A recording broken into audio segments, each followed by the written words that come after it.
Hello friends, welcome to my channel. मैं योगाचार्य अनुपमा। दोस्तों, सर्दियां आ चुकी हैं और इस समय आंवला बहुत मात्रा में पाया जा रहा है। आंवला अपने अद्भुत स्वाद के लिए बहुत ही ज़्यादा फेमस है। इसका खट्टा, मीठा, कसेला, कड़वा और बहुत प्रकार के स्वाद इसके अंदर होते हैं। और आपको पता ही है कि रोज़ाना एक आंवला खाना सेहत के लिए बहुत अच्छा है और इसको अगर पोषक तत्वों का पावर हाउस कहें तो ये भी कुछ कम नहीं होगा।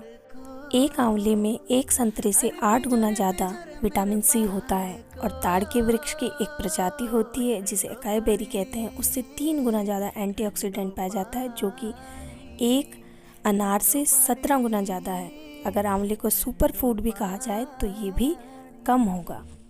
आंवले को अपनी जीवनचर्या में शामिल करने के बहुत सारे फायदे हैं और बाज़ार में इस समय आंवला बहुत मात्रा में आया हुआ है। जिसके घर में नहीं है वो बाज़ार से ले सकता है, लेकिन हमारे बगीचे में बहुत सारा आंवला लगा है। तो चलिए आज हम सब लेने चलते हैं आंवले को और आज हम उस आंवले की बहुत सारी डिशेस बनाएंगे जिसे कि हम अपनी दिनचर्या में शामिल कर सकें।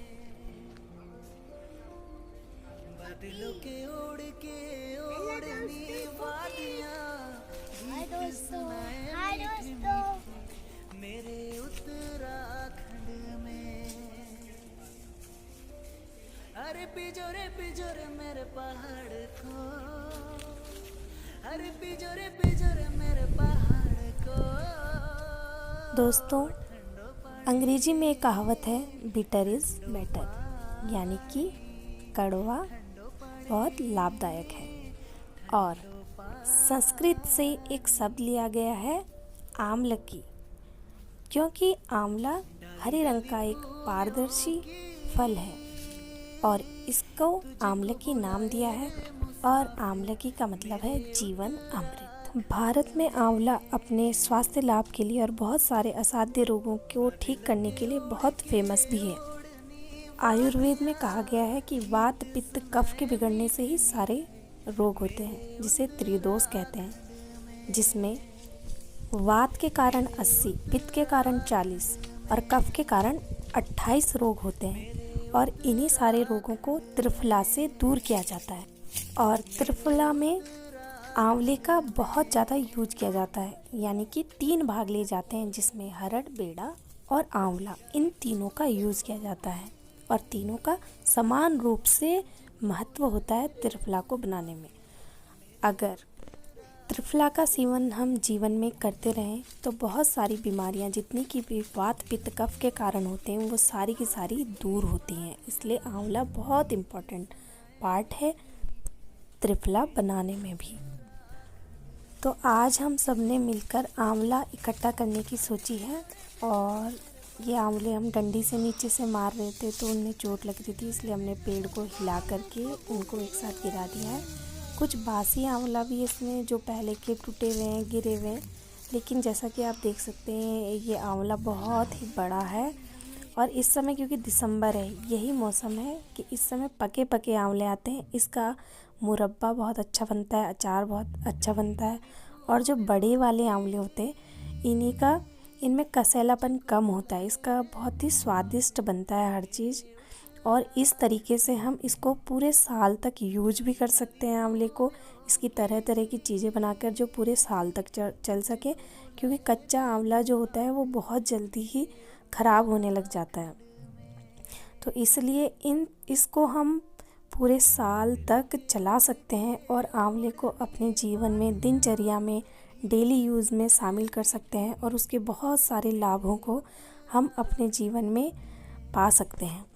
सर्दियों के दिन हैं, फिर भी सूर्य देवता अपनी कृपा बरसा रहे हैं। ठंड बहुत है, तो चलिए हम फटाफट से ये सारे आंवले इकट्ठा कर लेते हैं। और क्योंकि ये डंडी से और हिला करके गिराने की वजह से इधर उधर गिर गए थे, तो हम सब ने इकट्ठा कर लिया, बच्चों ने भी पूरी मदद करी। तो चलिए अब इनको लेकर हम घर की तरफ चलते हैं। सब बहुत थक गए हैं आंवले इकट्ठा कर करके, लेकिन मार्केट से थैली में लेकर आने से और पेट से फ्रेश आंवले तोड़ने में बहुत ज़्यादा अंतर होता है। हमें बहुत मज़ा आया, बच्चों ने भी बहुत एंजॉय किया और अपने घर के आंवलों की तो बात ही कुछ और है। कुछ आंवलों में पेड़ पर ही दाग लग गए थे, ओले पड़ जाते हैं बारिश के मौसम में तो दाग पड़ जाते हैं, तो वो निकाल दिए हमने और छोटे छोटे पीस में हमने इन्हें कच्चा ही काट लिया। इसका हम कच्चा बिना बॉईल किए हुए अचार बनाएंगे। और जो ये हमने बॉईल कर दिए हैं इसका हम अचार और मुरब्बा दोनों बनाएंगे। कुछ का अब हम इसमें से हाफ हाफ डिवाइड कर करके, जैसा कि मैंने बताया, अचार और मुरब्बा बनाएंगे। 2 दिन के लिए हमने इसको धूप दिखाई हल्की, जिससे कि इनके अंदर जो भी पानी है वो सूख जाए। और जो कि आप ये देख रहे हैं डार्क कलर के हो गए हैं ब्राउन से, ये क्योंकि हमने कच्चे ही काटे हैं इसलिए ऐसा हो गया है। इसको हमने बॉईल नहीं किया, बाकी हमने बॉईल किए हुए हैं, तो उनमें से जो साबुत वाले हैं उनका हम मुरब्बा बनाएंगे और जो कि पीसेज में हैं छोटे छोटे उनका हम अचार बनाएंगे। जब ये इनका पानी थोड़ा सूख जाएगा 2 दिन की धूप के बाद। अब सौंफ, अजवाइन, जीरा, मेथी और हमने अचारी राई ली है और इसके साथ कलौंजी और ये है हल्दी, नमक और लाल मिर्च। और इसके लिए हम लेंगे सरसों का तेल, जिसको हमने गरम करके ये जितने भी मसाले हैं ये हमने दरदरे पीस करके तवे पे सेक करके पहले पीसे और फिर इस तेल में डालकर हमने इसको मसाला बनाया पूरा। और इन दोनों अचार में ये जो मसाला है, जो कच्चे वाले थे जो हमने काट करके सीधे कलियाँ थी उसमें मिलाया और बाकी को हमने जो बॉयल वाला जो हम अचार बनाने वाले हैं उसमें हमने मिला लिया। ये बॉयल वाला है, इन दोनों का कलर डिफरेंट है। ये हमने बॉयल इसलिए बनाया, ये तुरंत खाने लायक हो जाएगा क्योंकि ये तुरंत गल जाएगा। और जो दूसरा वाला है वो धीरे धीरे लॉन्ग टाइम तक हम इसे खा सकेंगे। अब बना रहे हैं मुरब्बा, जिसमें हमने 1.5 किलो चीनी और 2 किलो आंवला डाला। इस मुरब्बे में हमने बिल्कुल भी पानी नहीं डाला, जो पानी ये आंवले छोड़ रहे हैं उसी से मुरब्बा बनकर तैयार हुआ। और मुरब्बे के बहुत सारे फ़ायदे स्किन के लिए, हेयर्स के लिए, अगर आप इसको कायाकल्प भी कहें तो वो भी कम होगा। यहाँ तक कि बवासीर के लिए भी आंवले का मुरब्बा बहुत अच्छा कहा जाता है। और जितना भी मैंने लिखा है इसमें वो भी पढ़ लें, उसमें भी बहुत सारी चीज़ें बताई गई हैं। अभी मैं खेत से लेने आई हूँ करी लीव्स, बिल्कुल फ्रेश करी लीव्स लेकर जा रही हूँ, बहुत अच्छी खुशबू आ रही है इससे। और मैंने सौंफ, जीरा और धनिया लिया है, जिसमें लाल मिर्च भी है जिसको मैं घी में फ्राई कर रही हूँ और इसके साथ आंवला भी मैं फ्राई कर रही हूँ इसमें। और इनको अच्छे से पकने देंगे थोड़ा, जब तक कि इसमें लहसुन भी डाली है, जब तक कि थोड़ा थोड़ा पक्का पक्का सा हो जाए, सॉफ्ट हो जाए, तब तक हम इसको तवे में पकाएंगे। आप चाहें तो कढ़ाई का भी इस्तेमाल कर सकते हैं, किसी भी पैन का इस्तेमाल कर सकते हैं। इसके बाद मैंने इसमें थोड़ी सी उड़द की दाल को भी घी में फ्राई करके डाला इसमें, और हरी मिर्च और हरा धनिया। इसके साथ इसको दरदरा पीसा सील पर, जिससे कि सील का जो टेस्ट होता है वो बहुत ही अच्छा होता है और उसके बहुत फ़ायदे भी होते हैं मिक्सी से भी ज़्यादा, इसलिए मैंने इसको सील पर पीसा। दरदरा पीसने पर इसका टेस्ट कुछ अलग ही होता है। तो इसको स्वाद को बरकरार रखने के लिए मैंने इसको ट्रेडिशनल सील में पीसा। और अब सासू जी मेरी काट रही हैं फिर से छोटे छोटे पीस आंवले के। इसको हमने बॉईल कर दिया और इसके पानी को हमने वेस्ट नहीं किया, बॉईल किया जब तक बिल्कुल सॉफ्ट ना हो जाए। और इसकी हम बना रहे हैं गुड़ वाली चटनी। तो आप देखें, सबसे पहले तो हमने इसके पानी को निकाल के रख दिया, जो कि बहुत अच्छा है हेयर्स के लिए और फेस के लिए, बहुत सारी चीज़ों के लिए। और हमने डाला इसमें ब्लैक पेपर यूज़ की है और हमने जीरा, और इसको तवे पे भून करके इस सील पर पीस लिया। और ये सब चीज़ हमने इसमें डाली, घी में ही डाली है। और गरम मसाला जो भी कोई आपके घर में वो डाल दें इसमें।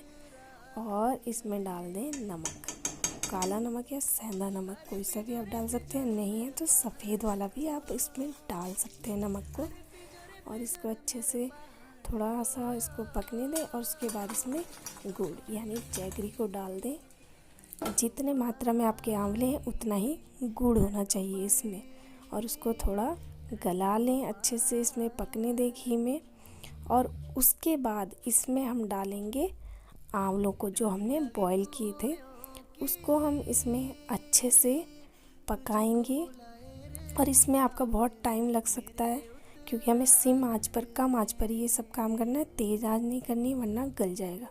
धीरे से इसको डाल दें और इसको भी सिम आंच पर हमें पकाते रहना है। बहुत टाइम लग गया, तो आप पेशेंस ना खोएं अपना, क्योंकि इसको पकने में बहुत टाइम लगता है। सिम आंच कर दे बस, बीच बीच में आप चला करके जा सकते हैं, इधर उधर कोई भी काम कर सकते हैं, पर भूले ना, नहीं तो जल ही ना जाए। बस बीच बीच में इसको चलाते रहें। और क्योंकि मैंने पहले इसको मीठा ही बनाया था, लेकिन बाद में मुझे लगा इसमें थोड़ी मिर्च भी डालनी चाहिए, तो मैंने इसमें बाद में मिर्च और थोड़ा और नमक डाल दिया था। तो आप भी अपने टेस्ट के हिसाब से इसमें नमक और मिर्च को ऐड कर सकते हैं। और इसको गलाते रहें। बहुत ज़्यादा गलने के बाद ये ऐसा हो जाएगा, जैसा आपका गुड़ का कलर होगा वैसा ही इसमें कलर आएगा। तो इसको आप किसी भी रोटी के साथ खा सकते हैं और बच्चों को पूरी पराठा के साथ भी दे सकते हैं। तो धूप में मैंने रख दिए अपने सारे आइटम धूप दिखाने के लिए, जो कि मेरा अचार बन चुका है, बॉयल वाला और बिना बॉयल वाला, और मुरब्बा भी। और ये खाने में बहुत ही टेस्टी था। ये तो गुलाब जामुन जैसे दिख रहे थे बिल्कुल।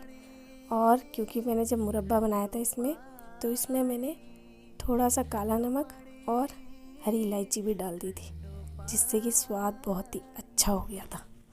तो फ्रेंड्स, पहाड़ों में बादल आने लगे हैं, इससे पहले कि धूप ना आए आप अपना अचार मुरब्बा तैयार कर लीजिए और इसके जितने अनगिनत फ़ायदे हैं उनका लाभ उठाइए।